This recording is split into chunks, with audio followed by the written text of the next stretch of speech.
तैः कुलघ्नानां वर्णसङ्करकारकैः उत्साद्यन्ते जातिधर्माः कुलधर्माश्च शाश्वताः उत्सन्नकुलधर्माणां मनुष्याणां जनार्दन नरके नियतं वासः भवतीत्यनुशुश्रुम अहो बत महत्पापं कर्तुं व्यवसिता वयं यद्राज्यसुखलोभेन हन्तुं स्वजनमुद्यताः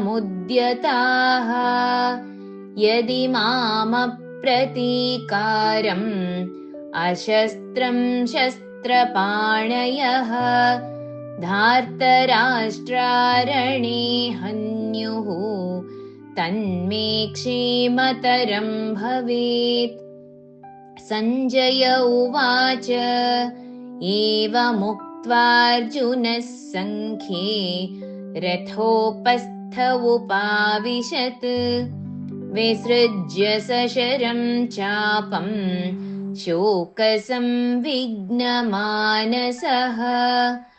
ॐ तत्सदिति श्रीमद्भगवद्गीतासु उपनिषत्सु ब्रह्मविद्यायां योगशास्त्रे श्रीकृष्णार्जुनसंवादे अर्जुनविषादयोगो नाम प्रथमोऽध्यायः।